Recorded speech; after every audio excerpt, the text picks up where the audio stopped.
अब देखिए 5.3 जो एक्सरसाइज है ना, इसको हमने दो पार्ट में डिवाइड कर दिया। टाइप 1 के अंदर हम स्टार्टिंग के 8 क्वेश्चन पे डिस्कस करेंगे और टाइप 2 के अंदर हम बाकी क्वेश्चन पे क्या करेंगे, डिस्कस करेंगे, जो कि इनवर्स ट्रिग्नोमेट्री से क्या है, रिलेटेड है। क्लियर है आपका? तो स्टार्ट करते हैं आपके टाइप 1 के क्वेश्चन। अब देखिए फर्स्ट क्वेश्चन की बात करें तो फर्स्ट क्वेश्चन क्या है हमारा, 2x प्लस का 3y इक्वल टू क्या है आपका, देखिए sin x। अब देखिए मुझे इस पूरे का क्या निकालना है, डेरिवेटिव निकालना है विद रिस्पेक्ट टू क्या, x। ठीक है जी। तो differentiate with respect to x। ठीक है जी। तो हम इस पूरे का क्या निकालना है, डिफरेंशिएट निकालना है विद रिस्पेक्ट टू क्या निकालना है, x निकालना है। तो देखिए 2x का डेरिवेटिव कितना आएगा आपका 2। अब देखिए बेसिक हम बता चुके हैं कि आपको x का डेरिवेटिव कितना आता है 1। तो अगर x का डेरिवेटिव 1 है तो 1 इंटू में 2 कितना हो जाएगा 2। ये सब बेसिक बातें आपके पास। तो कुल मिला के 2x का डेरिवेटिव कितना आ जाएगा 2। अब देखिए आपको ध्यान ये रखना है कि जब हमारे पास क्वेश्चन ऐसे हो जिसमें x और y दोनों के दोनों वेरिएबल मिक्सअप हो, क्लियर आपका, तो आपको दोनों का ही डेरिवेटिव निकालना है बेसिक तरीके से। जैसे मैं कहता हूँ x की 4 का डेरिवेटिव कितना होता है 4x की 3, ऐसी y की 4 का डेरिवेटिव कितना होगा 4y की 3। पर ध्यान ये रखना है कि जब भी हम किसका निकालते हैं, डिपेंडेबल वेरिएबल का क्या निकालते हैं, डेरिवेटिव निकालते हैं, तो उसके मल्टीपल में लिखेंगे dy upon dx। For example मैंने कहा x की 3, ठीक है जी, एंड y स्क्वायर है। ठीक है जी। अब मुझे डायरेक्ट निकालना है dy upon dx। It's means y क्या है हमारा डिपेंडेबल वेरिएबल और x क्या है इंडिपेंडेंट। तो दोनों का ही डेरिवेटिव निकलेगा। बस ध्यान क्या रखना है हमें कि जब x का डेरिवेटिव निकालेंगे तो कैसे निकालेंगे, देखिए 3x का स्क्वायर। सिमिलरली जब y का निकालेंगे तो भी वैसे ही निकालेंगे। y के 2 का कितना होता है, देखिए 2y। अब साथ में क्या लिखेंगे dy अपॉन dx। मतलब जब हम y वाले टर्म का निकालेंगे तो उसके मल्टीपल में dy अपॉन dx लिखेंगे, क्योंकि ये डिपेंडेबल वेरिएबल है। क्लियर आपका? ठीक है जी। बस इसी बात को यहाँ फॉलो करना है। अब देखिए 2x का डेरिवेटिव 2 हो गया और 3y का डेरिवेटिव कितना आएगा 3, और साथ में क्या लिखेंगे इसके dy अपॉन dx, क्योंकि जब हम डिफरेंशिएट कर रहे हैं विद रिस्पेक्ट टू x तो y क्या है आपका डिपेंडेबल वेरिएबल। तो जब भी आप डिपेंडेबल वेरिएबल का क्या निकालेंगे, डेरिवेटिव निकालेंगे, या डिपेंडेबल वेरिएबल का के टर्म का क्या निकालेंगे, डेरिवेटिव, तो उसके मल्टीपल में लिखना पड़ेगा dy अपॉन dx। अब देखिए और साइन x का कितना आएगा, देखिए cos x। अब आपको निकालना क्या है यहाँ पे, dy अपॉन dx निकालना है। तो 3 dy upon dx equal to cos x, और अब क्या आएगा देखिए माइनस का 2 हो जाएगा, और dy upon dx equal to cos x minus का 2 अपॉन में क्या हो जाएगा आपका 3। क्लियर हो गया आपका? सेम ऐसी बात करते हैं इसके सेकंड पार्ट की। तो देखिए क्या लिखा है, 2x प्लस का 3y इक्वल टू क्या है आपका साइन y। यहाँ भी क्या निकालना हमें, dy अपॉन dx। तो सेम बात, जो यहाँ पे y है वो डिपेंडेबल वेरिएबल और x क्या है इंडिपेंडेंट वेरिएबल है। और जब भी आप डिपेंडेबल वेरिएबल का क्या निकालते हैं, डेरिवेटिव, या डिपेंडेबल टर्म का क्या निकालते हैं, डेरिवेटिव, तो सेम वैसे ही निकालेंगे जैसे इंडिपेंडेंट का निकाल दें, बट उसके मल्टीपल में लिखना पड़ेगा dy अपॉन dx। बस छोटी सी बात आपको याद रखनी है। अब देखिए क्या आएगा, 2x का डेरिवेटिव कितना आता है 2, 3y का 3, और साथ में क्या आएगा dy upon dx। Similarly sign x का cos x होता है, तो साइन y का कितना आएगा, देखिए cos y, और साथ में क्या आएगा dy अपॉन dx। अब आपको निकालना क्या है, dy अपॉन dx निकालना है। तो 2 से हमें कोई मतलब नहीं, तो cos y dy upon dx minus का 3 dy अपॉन dx। तो 2 इक्वल टू कॉमन क्या है, देखिए dy अपॉन dx, यहाँ से क्या आएगा cos y, और माइनस का 3 ये कहाँ जाएगा इसके नीचे। हम कह सकते हैं 2 अपॉन में cos y minus 3 equal to dy upon dx। Clear हो गया आपका? ठीक है जी। तो इस पैटर्न से हमें क्या करना है, डेरिवेटिव। काफ़ी इजी एक्सरसाइज है, स्टार्टिंग के 8 क्वेश्चन में आपको कोई दिक्कत नहीं होगी। बस एक ही नई बात आपको याद रखनी है कि जब भी आप डिपेंडेबल वेरिएबल का क्या निकालते हैं, डेरिवेटिव, तो उसके मल्टीपल में लिखना पड़ेगा dy अपॉन dx। क्लियर आपका? अब देखिए अब बात करते हैं इसमें किसकी, थर्ड पार्ट और फोर्थ पार्ट एक जैसे हैं। देखिए तो मैं एक कर लेता हूँ इनमें से, थर्ड पार्ट करा देते हैं आपको। देखिए थर्ड पार्ट में क्या लिखा है आपके पास, ax स्क्वायर प्लस का by square equal to cos y। यहाँ पे a b क्या है, कांस्टेंट टर्म है। जैसे हम लिखते हैं ना 2x स्क्वायर, तो 2 क्या कांस्टेंट टर्म है, वैसे a क्या है कांस्टेंट टर्म है। तो देखिए x की 2 का डेरिवेटिव कितना होता है 2x, और 2x को a से मल्टीप्लाई करेंगे तो कितना आएगा 2ax। सिमिलरली y की 2 का डेरिवेटिव कितना होता है 2y, और b से करेंगे तो कितना आएगा 2by, और साथ में मल्टीपल में क्या आएगा dy अपॉन dx। क्योंकि हमें डायरेक्टली निकालना है d y upon d x. It's means y क्या है, डिपेंडेबल वेरिएबल है। और कॉस वाई का डायरेक्टली क्या होता है बताइए, माइनस का साइन वाई और साथ में क्या आएगा d y upon d x. अब देखिए 2ax से मुझे कोई मतलब नहीं। अब देखिए इन दो टर्म में कॉमन क्या देखिए, d y upon d x. यहाँ से बचेगा माइनस का साइन वाई और ये प्लस का किसका हो जाएगा यहाँ जाके, माइनस का 2by। अब ये कहाँ जाएगा इसके नीचे, तो हमारा आंसर आ जाएगा 2ax अपॉन में माइनस का चिन्ह कॉमन ले लेते हैं तो क्या आ जाएगा आपका, देखिए साइन वाई प्लस का 2by equal to d y upon d x. ये माइनस ऊपर भी आप लगा सकते हैं। क्लियर हो गया आपका।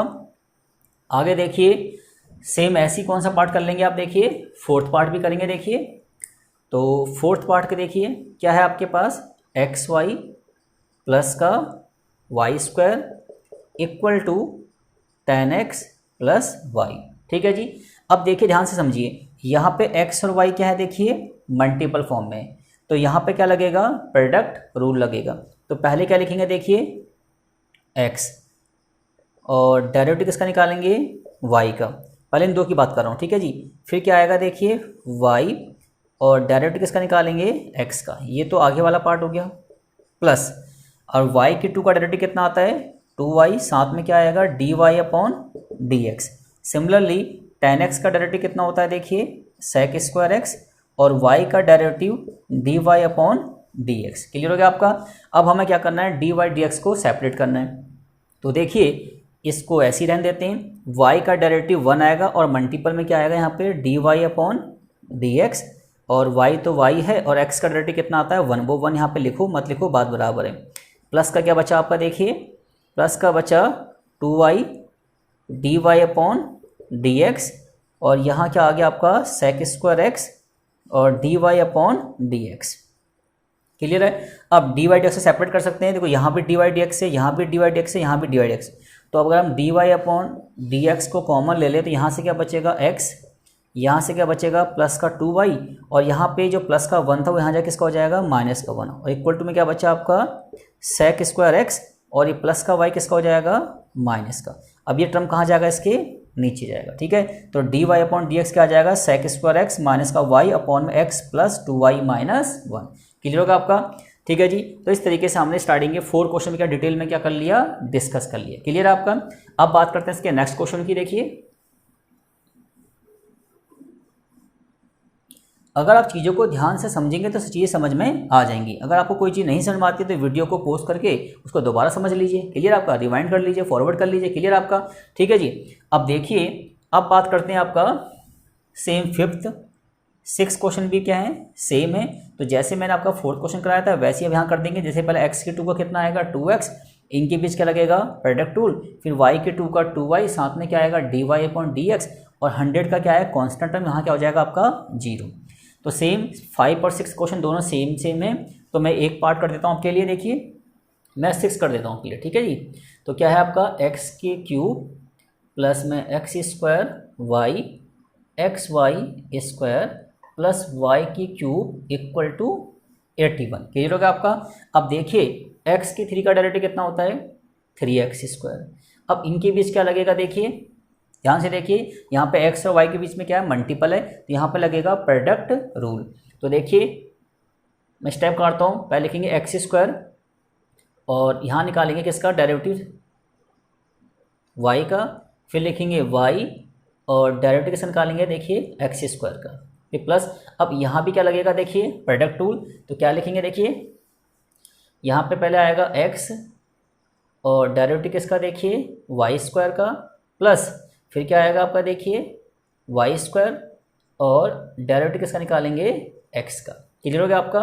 फिर यहाँ प्लस किसका आएगा y के 3 का कितना आता है 3y स्क्वायर, और साथ में क्या आएगा d y upon d x equal to 0, क्योंकि 81 क्या है कांस्टेंट टर्म है, और कांस्टेंट टर्म का डेरिवेटिव कितना होता है अंडा, मतलब 0। क्लियर आपका। आगे देखिए अब बात को समझिए थोड़ा सा। 3x स्क्वायर से हमें कोई मतलब नहीं है। अब यहाँ से लेकर यहाँ तक क्या है आपका प्रोडक्ट रूल। तो देखिए एक्स स्क्वायर से मुझे कोई मतलब नहीं, y का डेरिवेटिव 1 और साथ में मल्टीपल क्या आएगा d y upon d x, plus y तो y है और x की 2 का डेरिवेटिव कितना होता है 2x, तो ये हो जाएगा पूरा क्या आपका 2xy। क्लियर आपका। आगे देखिए x से हमें कोई मतलब नहीं, y की 2 का डेरिवेटिव कितना आता है 2y और साथ में क्या आएगा dy/dx, तो इसको हम कर सकते हैं 2xy, क्योंकि y की 2 का डेरिवेटिव 2y और साथ में आएगा dy/dx, इसकी क्या कर देंगे इसमें मल्टीप्लाई, तो ये बन जाएगा। क्लियर आपका।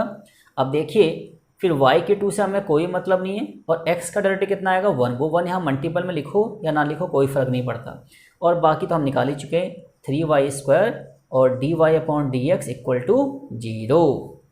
अब देखिए सिंपल सी बात है, आप क्या करेंगे dy/dx क्या लेंगे कॉमन। क्लियर आपका। तो देखिए यहाँ भी dy/dx है, यहाँ भी dy/dx है और यहाँ भी dy/dx है, तो क्या करेंगे इजीली dy/dx कॉमन लेंगे, तो यहाँ से क्या बचेगा आपका x², यहाँ क्या बचेगा आपका देखिए 2xy और यहाँ क्या बचेगा प्लस का 3y² इक्वल टू, ये प्लस का 2x किसका हो जाएगा माइनस का 2xy। ठीक है जी, प्लस का y क्या हो जाएगा माइनस का y² और प्लस का 3x क्या हो जाएगा माइनस का 3x। इतना कॉमन सेंस हम लगा ही सकते हैं। ठीक है जी, कहने का मतलब क्या है dy/dx वाले टर्म एक साथ कर दिए और विदाउट dy/dx वाला टर्म एक तरफ कर दिए। अब ये कहाँ जाएगा इसके नीचे, तो हम कह सकते हैं डायरेक्टली कि dy/dx माइनस का आ जाएगा 2xy माइनस का y² माइनस का 3x² और अपॉन में x² प्लस का 2xy प्लस का 3y²। क्लियर आपका। तो ये आपका क्वेश्चन नंबर 6 भी हमने क्या कर दिया कवर अप कर दिया। ठीक है जी, अब बात करते हैं क्वेश्चन नंबर 7 की और 8 की। तो क्वेश्चन नंबर 7 मैं कराऊंगा, सेम उसी की तरह क्वेश्चन नंबर 8 भी आप कवर अप कर लेंगे। क्लियर आपका। अब देखिए, अब ध्यान से समझिए थोड़ा सा। ठीक है जी, दिमाग के बटन खोल के। ठीक है जी, अब 7 और 8 हमारा सेम है, तो मैं क्वेश्चन नंबर 7 आपको कराऊंगा, सेम उसी के बिहाफ पे क्वेश्चन नंबर 8 को क्या करेंगे ट्राई करेंगे। क्लियर आपका। अब देखिए, तो क्वेश्चन नंबर अगर हम 7 की बात करें तो क्वेश्चन नंबर 7 में क्या लिखा है आपका देखिए, sin² y प्लस में cos xy इक्वल टू पाई। ठीक है जी, अब हमें इस पूरे का डेरिवेटिव निकालना है विद रिस्पेक्ट टू क्या x, डिफरेंशिएट करना है इस पूरे का with respect to x। It's means y क्या है यहाँ पे डिपेंडेबल y है, टर्म है, और जब भी y का हम क्या निकालेंगे डेरिवेटिव, तो उसके मल्टीपल में क्या लिखेंगे dy/dx। तो देखिए sin² y का डेरिवेटिव कितना आएगा 2 sin y, और साइन देखिए इसको ध्यान समझिए पहले, sin² y का मतलब है sin y का होल स्क्वायर। क्लियर आपका। ठीक है जी, sin² y का मतलब है sin y का होल स्क्वायर, और ये मैं आपको चैन रूल में बता चुका हूँ, जब भी हमारे पास किसी भी ट्रिग्नोमेट्री लॉगरिथम एक्सपोनेंशियल की पावर कोई इंटीजर नंबर हो तो हमें क्या करना होता है, सबसे पहले हम निकालते हैं पावर फंक्शन का। देखिए जैसे x की पावर 4 का डेरिवेटिव कितना होता है 4x 4 - 1 इंटू में फिर x का भी तो निकालते हैं, तो कितना आता है 1। क्लियर आपका। सेम ऐसी अगर मैं कहूँ sin x की पावर 6 है तो 6 sin x की पावर 6 - 1 तो 5 इंटू में फिर sin x का भी तो आएगा, तो कितना आएगा cos x, और फिर इंडिपेंडेंट वेरिएबल x का कितना आएगा इंटू में 1।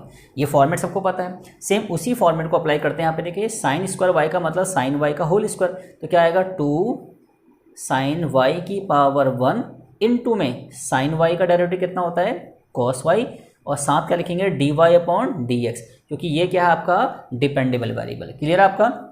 अब देखिए cos थीटा का डेरिवेटिव कितना आता है, cos थीटा का आएगा माइनस का sin थीटा, और ये जो एक्स वाई है ना ये इसके एंगल है, क्योंकि जब cos थीटा का निकालेंगे चैन रूल से तो पहले माइनस sin थीटा आएगा, फिर थीटा का भी तो निकालेंगे, और यहाँ थीटा में कितने टर्म है देखिए मल्टीपल में 2 टर्म है, तो इनके बीच क्या लगेगा इनडायरेक्टली प्रोडक्ट रूल। तो पहले x डेरिवेटिव किसका निकालेंगे y का, फिर y और डेरिवेटिव से निकालेंगे x का, और पाई क्या है कांस्टेंट टर्म, डेरिवेटिव कितना आएगा इसका 0। क्लियर हो गया आपका। आगे देखिए, अब देखिए 2 sin y cos y को तो ऐसे ही रहने दीजिए, 2 sin y cos y dy/dx, इससे हमें कोई मतलब नहीं है। अब देखिए माइनस का sin x y भी ठीक है अपना। अब देखिए x तो x है ही, y का डेरिवेटिव क्या आएगा 1, जैसे x का डेरिवेटिव 1 होता है वैसे y का डेरिवेटिव भी 1 ही होता है ना जी, और साथ में मल्टीपल क्या लिखेंगे इसके dy/dx, फिर y को ऐसे ही रहने देंगे, और x का डेरिवेटिव कितना आएगा 1, वो 1 इसके मल्टीपल में आ जाएगा। ठीक है जी। अब देखिए एक फॉर्मूला हमें पता है ट्रिग्नोमेट्री का 2 sin a cos a, ये क्या होता है आपका sin 2a होता है। क्लियर आपका। तो 2 साइन वाई कॉस वाई कितना हो जाएगा, साइन 2y, साथ में dy अपॉन dx। तो 2 साइन वाई कॉस वाई का आएगा sign 2y dy upon dx। अब देखिए माइनस साइन एक्स किस में करेंगे मल्टीप्लाई, तो माइनस का x sine x y d y upon d x, और यहाँ करेंगे तो माइनस का y sine x y equal to 0। ठीक है जी। अब d y d x separate कर लें, तो यहाँ पे डी वाई डी एक्स है, यहाँ पे डी वाई डी एक्स है, तो इन दोनों में कॉमन क्या है, d y upon d x. यहाँ से बचेगा आपका साइन 2y और यहाँ बचेगा माइनस का x साइन एक्स वाई, और ये माइनस का किसका हो जाएगा यहाँ जाके, प्लस का। अब ये कहाँ जाएगा, इसके नीचे। ठीक है जी। तो d y upon d x कितना हो जाएगा, y साइन वाई अपॉन में साइन 2y माइनस का x sine x y. Clear हो गया आपका। तो ये आपका क्या आ गया, डेरिवेटिव। सेम इसी के यहाँ पे आप क्वेश्चन नंबर 8 को भी क्या कर सकते हैं, सॉल्व कर सकते हैं। ठीक है जी। तो कुल मिला के हमने स्टार्टिंग के 8 क्वेश्चन में डिटेल में क्या कर लिया, डिस्कस कर लिया। अब बात करते हैं पार्ट 2 की। पार्ट 2 के अंदर कौन से क्वेश्चन कराएंगे, इनवर्स ट्रिग्नोमेट्री। क्लियर आपका।